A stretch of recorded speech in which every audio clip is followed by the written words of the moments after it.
Welcome to the Golden State Media Concepts Book Review Podcast. I'm your host, Sara, and I mentioned in my very first episode how my mom used to send me outside in the summer to read because at least then I was getting outside, getting some sunshine and some fresh air. I always think about this in the summer when I'm wanting to do nothing but reading, and I have to occasionally also force myself to go outside. And since we're, now in the middle of summer, I thought in this episode I would talk about some of my favorite so-called beach reads. You might have a different definition of what constitutes a beach read, but for me, it's something fun and light. It's not necessarily mindless or frivolous entertainment, although that can be fun too, but it's definitely reading that I do to escape. There's deep, heavy reading that is so good and impactful, and then there's also the reading that still might be meaningful, but isn't for me quite so heavy. And if I'm sitting on a beach somewhere, or, I'm on vacation, or I haven't the opportunity to get some really good reading in, and my hubby isn't nagging me to get my nose out of a book, I'm going to want to read something that sucks me right in, that takes me on an adventure, and gives me a happy ending. For me, that is my definition of summer reading. Maybe I should call it escapist reading. Something that sucks me in, that takes me on an adventure, takes me into the lives of the characters, and gets me involved in their story arcs and their character development, and gives me a happy ending, gives me closure at the end. Humor is a plus. Romance can be nice.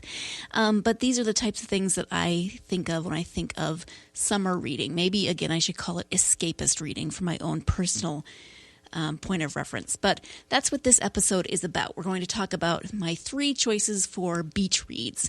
We're going to take a quick break first, but when we come back, I'll be discussing 3 of my choices for summer beach reading. The Stephanie Plum series by Janet Evanovich, The Royal We by Heather Cox and Jessica Morgan, and At the Water's Edge by Sara Gruen. So stay tuned and we'll be right back. Want to find out what movies to go see? Then check out the GSMC Movie Podcast. It's your ticket to the latest movies, whether it's a new blockbuster event, romantic, comedy, or action flick. This show has got it all covered. They talk some what to go see now. Don't bother. What's hot on Netflix and everything in between. That's gsmcpodcast.com/movie-podcast. When it's all about the movies, it has to be this new show. Don't forget to like them on Facebook and follow them on Twitter. Visit gsmcpodcast.com for more info.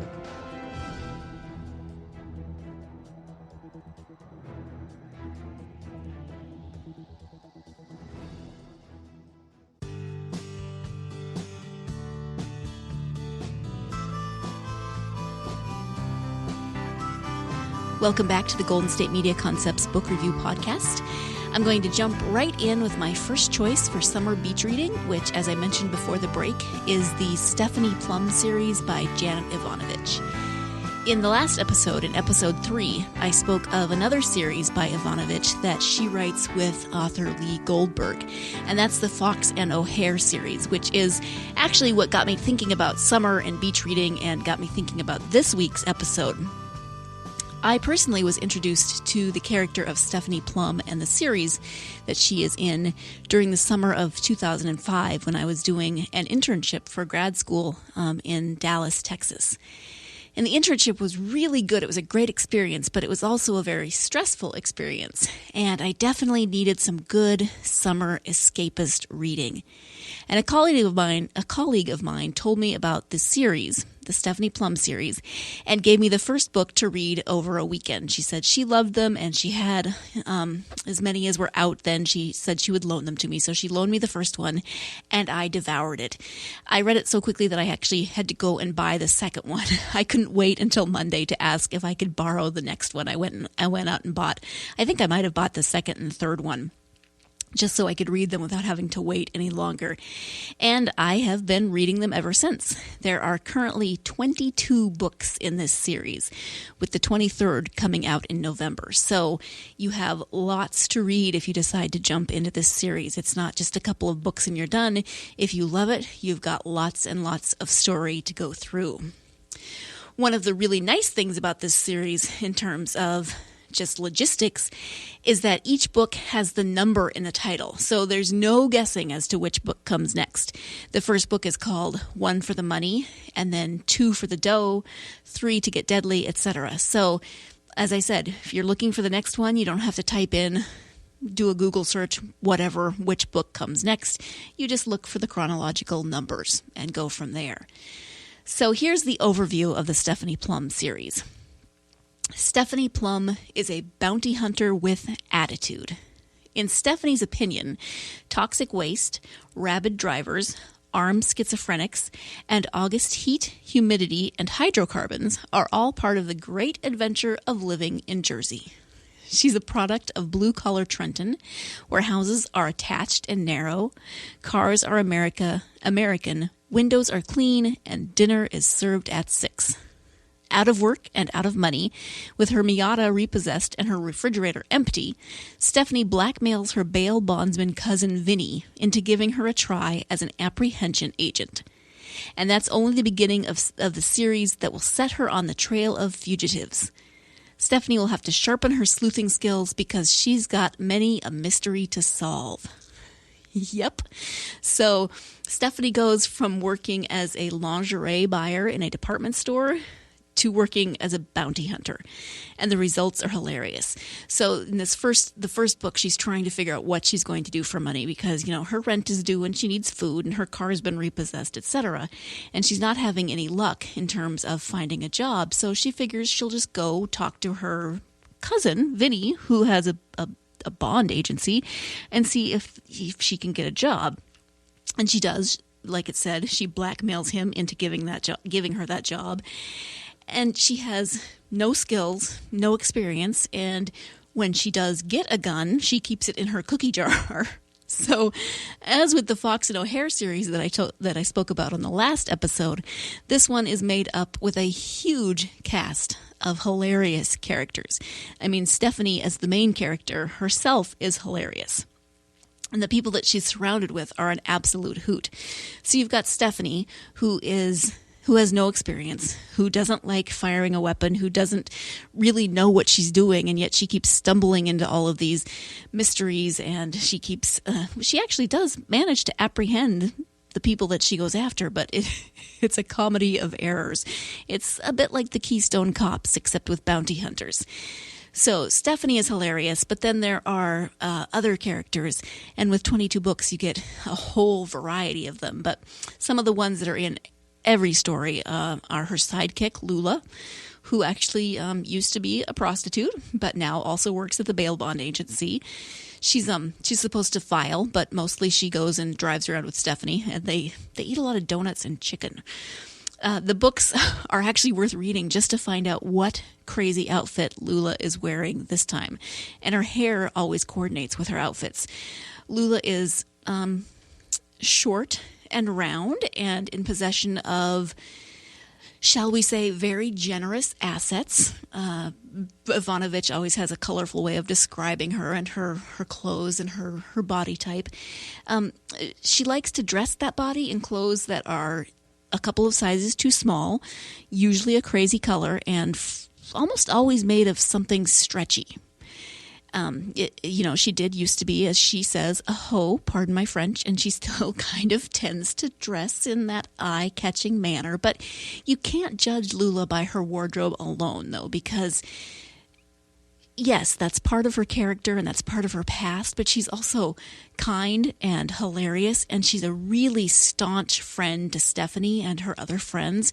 She's definitely good people, so you can't judge her by her past or her wardrobe. You have to judge her on her character merits, but she is hilarious. She always thinks she can do anything, whether she can or she can't. If you've ever watched Winnie the Pooh, and Tigger always says, that's what Tiggers do best. That's what Lula reminds me of. She can do anything until, of course, she can't. Also hilarious, Stephanie's grandmother, who lives with Stephanie's parents, has absolutely no filter when it comes to speaking her mind, and does not keep her gun in a cookie jar. She prefers to keep it in her purse, thank you very much, even though her daughter does not approve. Stephanie's grandmother likes to attend funerals as social events, and along with Stephanie, causes her daughter, Stephanie's mother, to drink. Drink and iron, actually. That's what she does when she's stressed. Stephanie, Lula, and Grandma get themselves into plenty of situations that cause Mom to worry and drink and iron. And I know she's fictional, but I often wonder if maybe she'd be willing to come to my house and worry and iron. I mean, she could definitely come iron my clothes if she were real.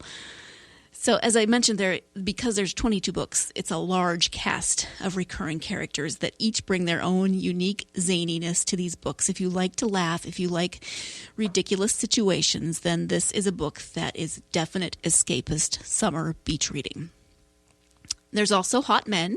Not just one, but two, one of whom is Joe Morelli. He's the former bad boy turned cop who is Stephanie's on-again, off-again boyfriend. And despite his wild youth, he's turned into an adult. He's turned into a very good homicide cop. He's turned into an adult with a house and a dog. The fact that he's a very attractive Italian man doesn't hurt either, but he's definitely the more mature between Stephanie and himself. He may have been the bad boy in high school, but he's definitely matured more. And they have this very interesting relationship where they're trying to figure out, do they get married? Do they just date? What are they to each other, etc. And in the meantime, there's Ranger. Ranger, who is tall, dark, and mysterious. He's Stephanie's mentor at the bail bonds office when she first starts working there. He's also an apprehension agent with actual experience, so he definitely helps Stephanie out in her learning curve, which is very steep. And I'm pretty much going to leave you with Ranger's air of mystery, because if I talk about him too much, I might drool on the microphone a little bit, and that would be bad. So moving on. It's a series, it's a mystery series. So each book contains a mystery of some sort that Stephanie has to solve. Usually it's connected in some way to the people that she's tracking down as a bounty hunter, although not always, because Stephanie can really get herself into a crazy situation pretty much just by getting up in the morning. Chances are good something is going to blow up or burn down if Stephanie, Lula, and or Grandma are involved.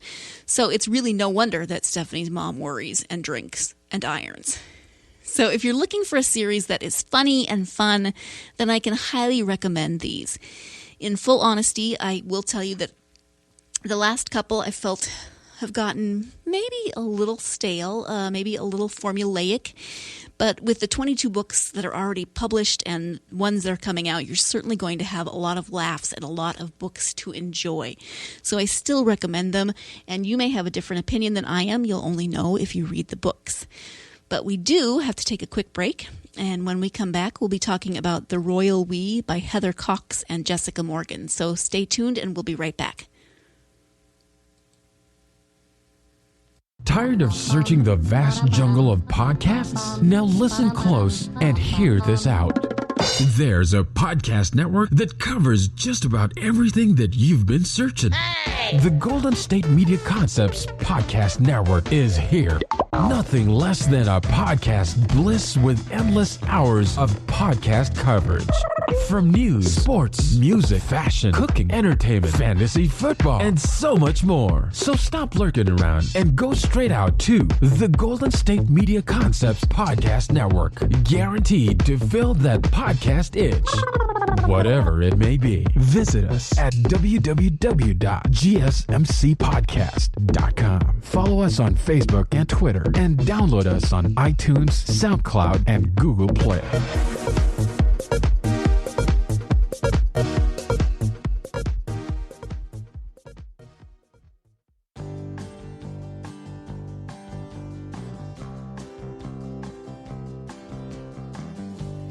Welcome back to the Golden State Media Concepts Book Review Podcast. Before the break, I was talking about Janet Evanovich's Stephanie Plum series. And now, as our second book in our summer beach escapist reading episode, I want to turn our attention to a book called The Royal We by Heather Cox and Jessica Morgan. Now, I personally came to know Heather and Jessica as the Fug Girls from their fashion blog, Go Fug Yourself. I don't know if you've ever heard of it, but I personally know next to nothing about fashion, but they are such enjoyable writers that it really doesn't matter. I started reading their blog because it is well written and it makes me laugh. And, I do like to look at fun clothes or zany clothes or crazy clothes or whatever they're talking about. So it's its own escape. It's its own form of escape. And then several years ago, they actually wrote their first book together, which was a young adult novel that was followed with a sequel. And I enjoyed both of those. So when they then wrote their first adult novel, I was really excited. And I wasn't disappointed when it came out and I read it. So here's the overview. American Bex Porter was never one for fairy tales. Her twin sister Lacey was always the romantic, the one who daydreamed of being a princess. But it's adventure-seeking Bex who goes to Oxford and meets dreamy Nick across the hall, and Bex, who finds herself accidentally in love with the heir to the British throne. Nick is wonderful, but he comes with unimaginable baggage. A complicated family, hysterical tabloids tracking his every move, and a public that expected its future king to marry a Brit. On the eve of the most talked-about wedding of the century, Bex looks back on how much she's had to give up for true love, and exactly whose heart she may yet have to break. I wasn't fully sure about this book at first because as much as I love Heather and Jessica's writing, this book is loosely based on the courtship of William and Kate, and I wasn't sure exactly what to expect. I wasn't sure if it was going to be maybe a little cheesy or, I don't know. I wasn't quite sure what to expect, but I do love their writing and I do love their work, so I was up for the adventure. And it turns out that the book is utterly charming, and I really loved every minute of it. Making Becky, she goes by Bex. Making Bex American means that we can put ourselves into that role of growing up to be a princess. And while I personally would make an absolutely terrible princess, it's still fun to daydream about the what-ifs and to put ourselves into that role of, what if I just happened to meet that person and we just happened to fall in love? What would that look like? And Heather and Jessica make the characters relatable and understandable, and they're able to show how, in this case fictional, how the royal family is a family, so much like everyone else's, just, with that insanely famous family tree and paparazzi who follow them everywhere and really large expectations placed upon each and every member of that family. But they also show that they are a family who quarrel and tease and have dysfunctions and arguments, and they're the same in a lot of ways as any other family, even if their issues might stem from completely different sources. Again, as I said, it's loosely based on William and Kate, but with enough differentiation that while it still feels a bit like reading fanfic, it's incredibly well-written and thought-out fanfic, if that makes any sense. The authors also do a really good job of showing just how much work goes into being a royal and how high the expectations are, just how much work it goes into, having to be that person who's in the public eye all the time, and how you're perceived and how your reputation stands up, and et cetera, et cetera. I'm one of those people who, personally enjoys seeing pictures of the royal family, and it's fun to sometimes imagine living that life, but the book does a really great job of showing it as a full-time job to be that visible and that much in the public eye, and what really goes into a lot of that background stuff that we don't ever see. And there's one scene that actually sticks in my head from this. I mean, there's all of the ones where, they're trying to make Bex more presentable. So, she's got to have different hairstyles and, do her makeup differently and make certain wardrobe choices. But there's one that sticks in my head, and it's when one of Nick and Bex's friends teaches Bex how to properly exit a car so that there will be absolutely no chance of someone with a camera getting even the possibility of a shot up her skirt, which, just sounds like something that most of us don't ever really have to think about this. Although now I actually do. I think about this scene as I'm getting out of the car in a skirt. Not that I make a habit to try to get out of the car in an unladylike manner, but I'm just grateful every time I do that I have no worries about someone with a camera trying to get a shot that they can put in a tabloid. I mean, these are things that they seem kind of silly and funny, but the book does a great job of showing just exactly what goes on behind the scenes, what happens in the lives of the royal family, or really anyone in the spotlight, and how you have to actually think about these things.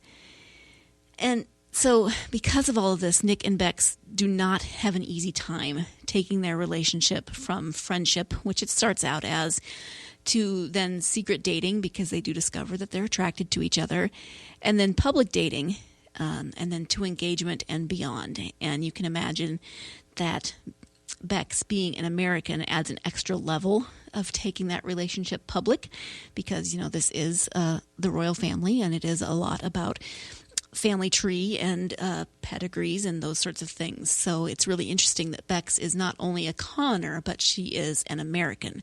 So we get to see that. So there's drama and scandal and fights, and we get to see not only Nick and Bex interact and their relationship evolve, but the relationship with their siblings. So Rebecca has a twin sister, and there is a lot that goes into that as, they try to navigate their relationship as sisters, but as Bex increasingly becomes more visible, more, shall we say, popular, and trying to figure out, just how am I supposed to be the twin sister of someone who may someday be the Queen of England? This is not something I've ever had to even consider. So now Lacey, the twin, has to figure that out. And also the brother, Nick's brother, who's, again, loosely based on Prince Harry, and those relationships, and, just looking at different ways of the pressure of being in the public spotlight and how that affects family relationships, etc. So like I said, there's drama and scandals and fights, but there's also a lot of warmth and heart and really good character development. And there's that sweetness of their relationship. And again, the really great character development of showing how they came to be at these points in their lives, because the book opens up on the eve of their wedding, and then everything's kind of told in bits and pieces and backstory and how everything developed. And it shows how all the elements of those lives, as well as the people in them, have worked to shape what both they and their relationship have evolved into. This is a standalone book, so not part of a series, unless there's something that the authors aren't telling us, which would be awesome. I mean, hey, I'd be up for a sequel. Maybe, we could work in some of those royal babies. But it is currently a standalone book, so this is the perfect summer read for a quick jaunt into someone else's world and life. It's got humor, romance, drama, and fabulous British words like snogging. So I have nothing but good things to say about this book, so I would just say go read it if you haven't already. We, in the meantime, have to take another quick break, but when we come back, I'll be moving on to my third choice for summer beach reading, which is At the Water's Edge by Sara Gruen. Stay tuned, and we'll be right back. Do you want to be healthier, yet you just don't know what to do? All these shows telling you this and that, but nothing seems to work.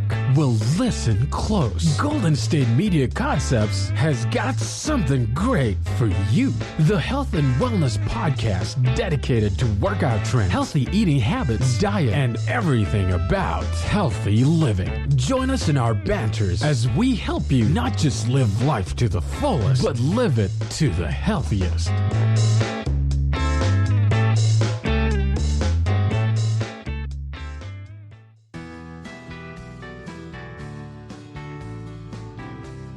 Media Concepts Book Review Podcast. Before the break, we were talking about The Royal We by Heather Cox and Jessica Morgan.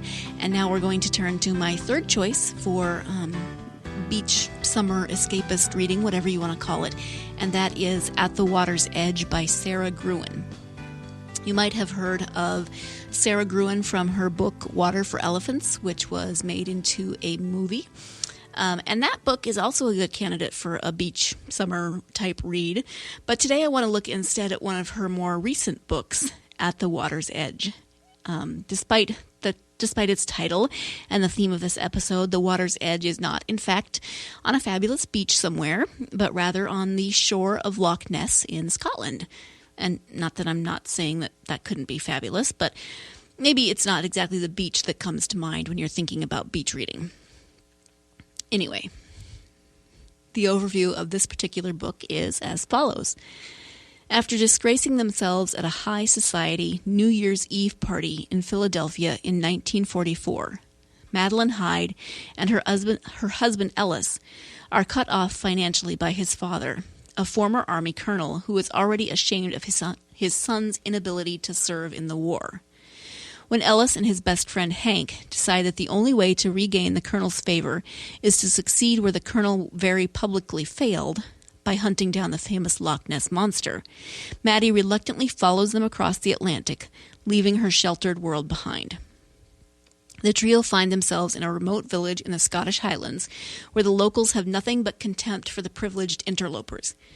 Maddie is left on her own at the isolated inn, where food is rationed, fuel is scarce, and a knock from the postman can bring tragic news. Yet she finds herself falling in love with the stark beauty and subtle magic of the Scottish countryside.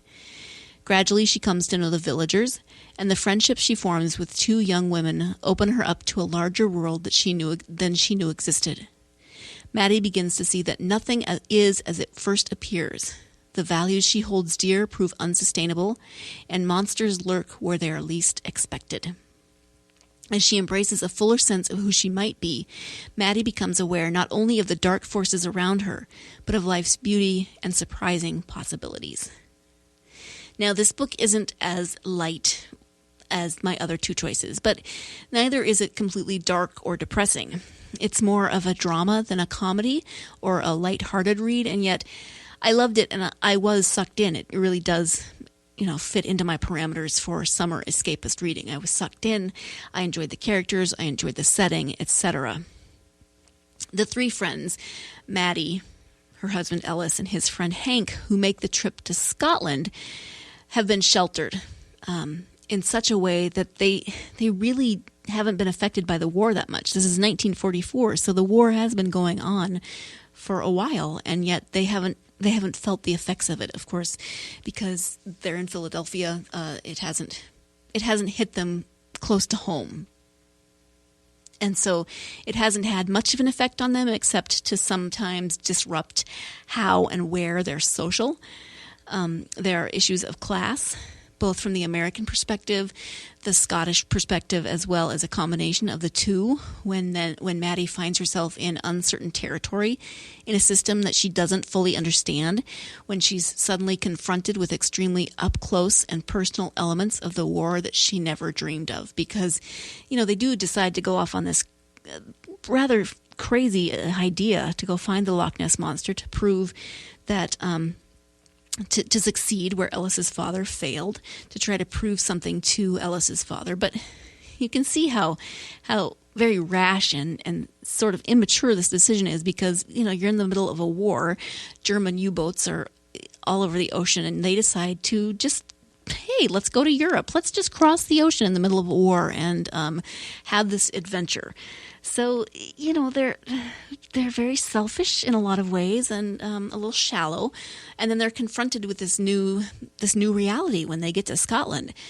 The war is definitely an element in this book, as we see a snapshot of World War II from a specific place and time, as well as from this then outside perspective of people, Maddie especially, who come in from the outside, who haven't had to deal with the repercussions of the war prior to this, and now suddenly they're faced with blackouts and fuel shortages and rationing and family and friends not coming home. It says a knock at the door from the postman can bring terrible, horrible news.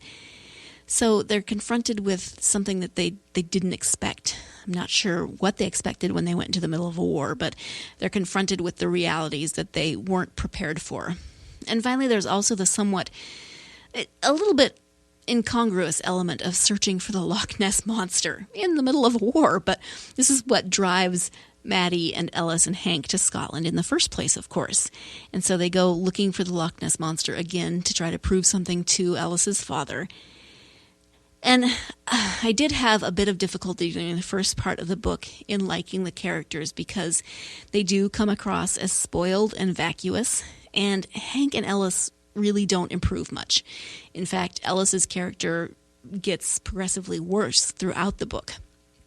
But thankfully, the plot centers on Maddie, and part of what drives this book is her character development and how her relationships with those whom she meets in Scotland affect and change her.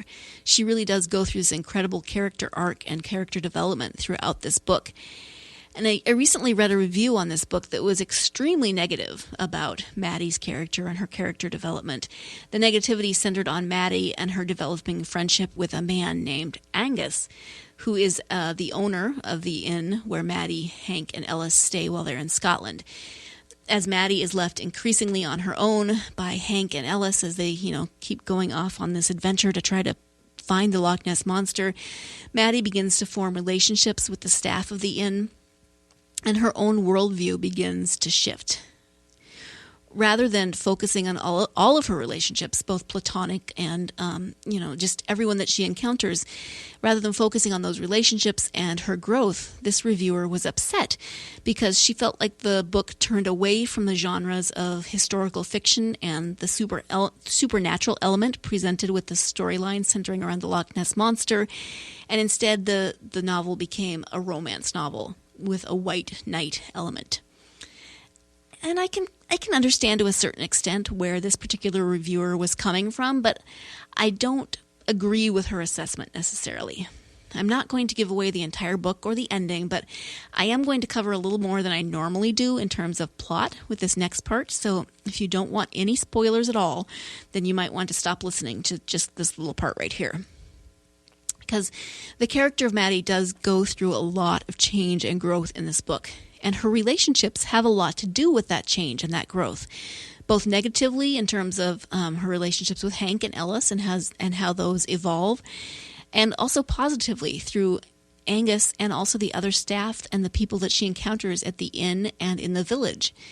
For me, this growth was consistent with her character's storyline because she was a very privileged, very sheltered young woman who had an extremely difficult relationship with both of her parents, neither of whom provided her with any kind of a decent example as to how to be in a relationship, either platonic or romantic. And Ellis is too similar to her, I think. He also has no good role models when it comes to relationships, so it's really no wonder that there isn't much growth for either of them in their marriage. I think they're too similar. Neither of them had good role models, so there's not a lot of room for growth from these people that they were together at the beginning of the book. And I feel like what the particular reviewer that I am referring to was hoping for was for Maddie's character to change so dramatically that she would become, an independent woman at the end of the book with no need for a man of any kind, whether husband, father, lover, friend, etc. And I just don't see this as consistent with her character arc because I don't see it either as accurate for the time period. Were there women in the 40s who were independent and self-sufficient? Absolutely, of course there were. But that wasn't the model that Maddie had been given in her life. That wasn't how she was raised. That wasn't how she saw the world. And I don't think it would have been a logical direction for the plot line to take if she'd suddenly just, thrown off everything from her past and become this completely different person. I also didn't feel like the relationship portion of the book took away from either the historical fiction or the supernatural elements. So, if you read this, you might disagree. You may agree with that original reviewer. And that's cool, but you will have to read the book to find out and to see what you think about it. Again, I know I gave away a little bit more than I normally do, but I still hope you'll read the book because there is so much more depth of character and plot lines to be found than what I've just talked about. I mean, there's so many other things that are enjoyable and interesting and actually fascinating about this book. So if you're looking for a good summer book, maybe one that isn't quite as light as your typical so-called beach read, then I would definitely recommend At the Water's Edge by Sara Gruen. And that is all the time that we have for today. Thank you so much for joining me in this discussion of the Stephanie Plum series by Janet Evanovich, The Royal We by Heather Cox and Jessica Morgan, and At the Water's Edge by Sara Gruen. Don't forget that you can learn more about the GSMC Podcast Network and all of our great podcasts at www.gsmcpodcast.com. You can also subscribe to this and all the other podcasts on iTunes, SoundCloud, Google Play, and many other podcast apps. And you can follow us on social media. You can find us on Facebook. You can find us on Twitter at GSMC_book review. We're on Tumblr, Instagram, Google+. We're all over. So I hope you will join me again next time. But in the meantime, go get lost in a good book.